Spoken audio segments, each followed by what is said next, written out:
নমস্কার। আমার short stories and big emotions চ্যানেলে আপনাদের জানাই স্বাগত। আজকের গল্প শ্রী হেমেন্দ্র কুমার রায়ের লেখা ভৌতিক চক্রান্ত। শিল্পী প্রমোদ রায়ের নাম অনেকের কাছেই সুপরিচিত। আমি উদীয়মান চিত্রকর ও ভাস্কর প্রমোদ রায়ের কথা বলছি। ছবি আঁকায় এবং মূর্তি গড়ায় তাঁর সমান খ্যাতি। সে বসবাস করত নিমচাঁদ মল্লিক স্ট্রিটের একখানা ভাড়া বাড়িতে। স্ত্রী ছাড়া তার পরিবারে আর কোনো লোক নেই। কাজেই বাড়িখানা ছোট হলেও সে কোনো অসুবিধা বোধ করত না। নিচের তলায় ছিল তার কারুকক্ষ বা স্টুডিও। তার দিনগুলি কাটছিল দিব্য নির্ভাবনায়। কিন্তু হঠাৎ হলো এক মুশকিল। বিনা বেঘে বজ্রপাতের মতো এক নোটিশ এসে হাজির। এ বাড়ি ছেড়ে তাকে চলে যেতে হবে। কলকাতায় তখন ভাড়া বাড়ির একান্ত অভাব। পাড়ায় পাড়ায় উদ্বাস্তুদের ভিড়। মোটা টাকা ও সেলামি এবং ত্রিগুণ ও চতুর্গুণ ভাড়া দিতে চাইলেও খালি বাড়ি পাওয়া ভার হয়ে উঠেছিল। অধিকাংশ বাড়িওয়ালাই পুরাতন ভাড়াটিয়া উঠে গেলে খুশি হয়, নতুন ভাড়াটিয়া বসিয়ে বেশি লাভ করার লোভে। প্রমোদ বাড়িওয়ালার দাবি সহজে মানতে রাজি হলো না। বাড়িওয়ালা নোটিশ করলেন, মামলা হলো। মামলা হেরে গেল প্রমোদই। বাড়ি ছাড়ার জন্য সে সময় পেল মাত্র 1 মাস। ইতিমধ্যে ঘটতে লাগলো অদ্ভুত সব ঘটনা।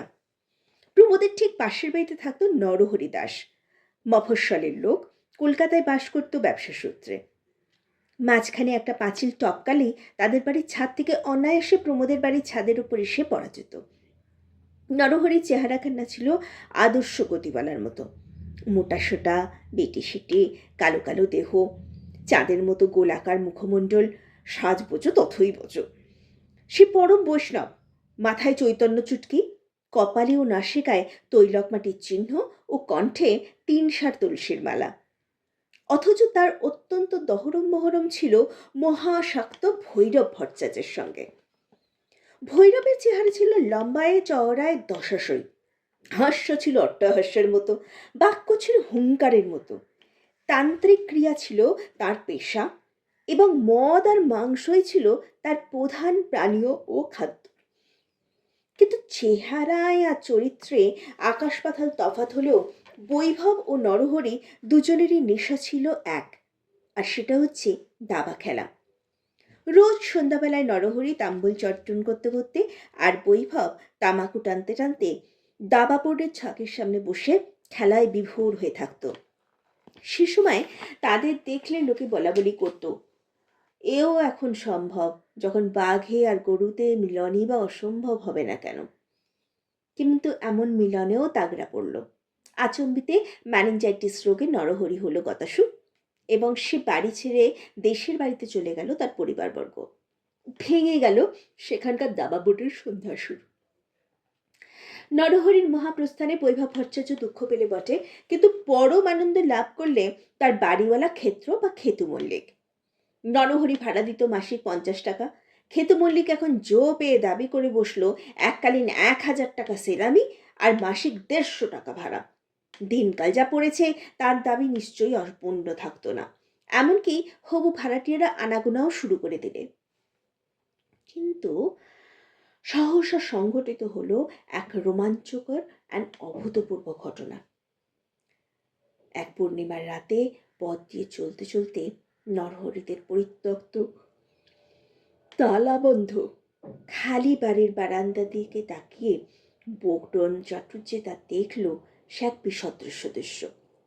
বারান্দার এক পাশে চুপ করে দাঁড়িয়ে আছে মুখ ছাড়া সর্বাঙ্গ সাদা কাপড়ে ঢেকে এক সন্দেহজনক মূর্তি।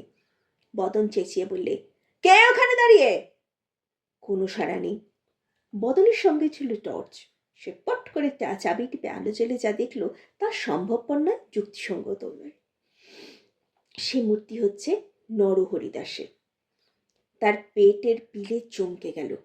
নিজের চোখকে ভ্রম ভেবে বদন চাটুর্যে আরো ভালো করে দেখার চেষ্টা করলে। মোটেই চোখের ভ্রম নয়, ও মুখ অবিকল নরহরি দাসের। ভয়ে সাদা হয়ে গেল বদন। ঠক ঠক করে কাঁপতে কাঁপতে বলে পাড়া চাঁদকানে চিৎকার করে সে ঘন্টায় 20 মাইল বেগে দৌড় বাড়ালো নিজের বাড়ির দিকে। বলা বাহুল্য, খবরটা পাড়ার ঘরে ঘরে রুটে যেতে বেশি দেরি লাগলো না।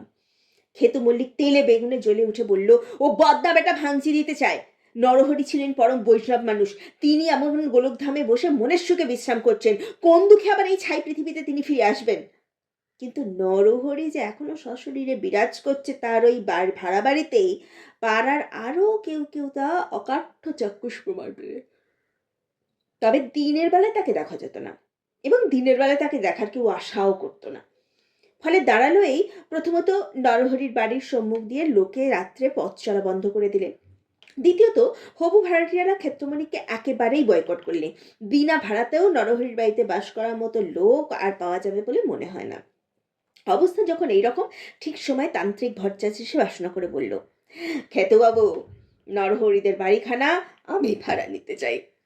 নিজের কানকেও বিশ্বাস করতে না পেরে খেতু মল্লিক বললে, তাই নাকি? হ্যাঁ খেতুবাবু, আমি হচ্ছি তন্ত্রসিদ্ধ মানুষ। বৈষ্ণবের প্রেতাত্মা আমাকে দেখলেই ভয় পিস্টন দিয়ে পথ পাবে না। খেতু মল্লিক তাড়াতাড়ি বললে, ঠিক বলেছি ভট্টাচার্য, আর তোমার সঙ্গে আমিও একমত। কিন্তু আমি হচ্ছি গরিব মানুষ, মাসে 30 টাকার বেশি ভাড়া দেবার শক্তি আমার নেই। বেশ, তাই সই। নরহরির বাড়িতে এসে জাঁকিয়ে বসলো ভট্টাচার্য। সত্যি সত্যি মনে মানে তার দৃঢ় বিশ্বাস ছিল বৈষ্ণবের প্রেতাত্মা কিছুতেই শাক্তের নিকটবর্তী হওয়ার সাহস প্রকাশ করতে পারবে না। এবং যখন প্রথম 2 রাত্রের মধ্যে নরহরির চৈতন্য চুটকি পর্যন্ত দেখা গেল না, ভৈরব তখন পাড়ার বাড়িতে বাড়িতে গিয়ে তন্ত্রের অভূতপূর্ব মহিমা সম্বন্ধে জোর গলায় বক্তৃতা দিয়ে বেড়াতে লাগলো। তারপরে এলো অমাবস্যার রাত। দোতলার একটা ঘরে পূজার উপকরণ নিয়ে আসনাসীন হলেন ভৈরব ভট্টাচার্য। নরহরির ভয় পথ নির্জন, কোথাও টু শব্দ পর্যন্ত শোনা যায় না। বাইরে ঘুটঘুটে অন্ধকার রাত, ঘরের ভিতরে জ্বলছে হ্যারিকেন লণ্ঠনের টিমটিম আলো। ভৈরব মনে মনে 2 চক্ষু বুজে মন্ত্রজপ করছিলেন। আচমকা একটা বিকৃত আনুনাসিক কণ্ঠস্বর শোনা গেল, ভৈরব, এক চাল দাওয়া খেলবে ভায়া? ভয়ঙ্কর চমকে গিয়ে ভৈরব চোখ খুললেই দেখে ঘরের দরজার কাছে পা থেকে গলা পর্যন্ত তপতপে সাদা চাদরে মুড়ি দিয়ে স্বয়ং নরহরি ছাড়া আর কেউ নয়। ভৈরবই সবচেয়ে বেশি চিন্ত নরহরিকে, তার চোখের ভ্রম আবার কোনো তোর নেই। তারপর আর কিছু নেই, বিকট এক আর্তনাদ, আর ভৈরবের ভূমিতলে পতন ও মূর্ছা। খেতু মল্লিক হতাশ ভাবে স্থির করলেন ওই ভুতুরে বাড়িখানা ভেঙে ফেলে একেবারে নতুন বাড়ি তৈরি করবেন।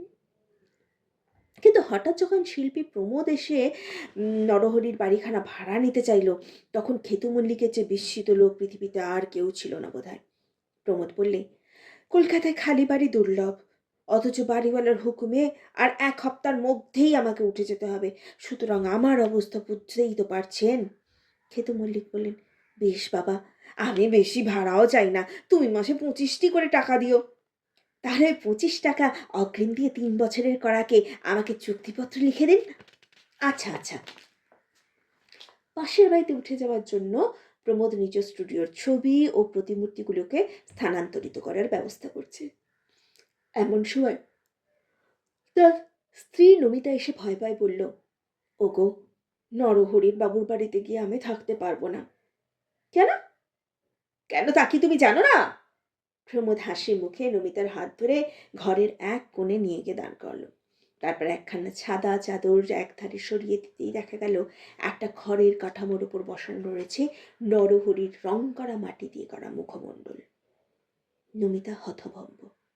প্রমোদ বললেন, আমি হচ্ছি ভাস্কর, নরহরির মুখ আমি অনায়াসেই গড়িয়েতে পেরেছি।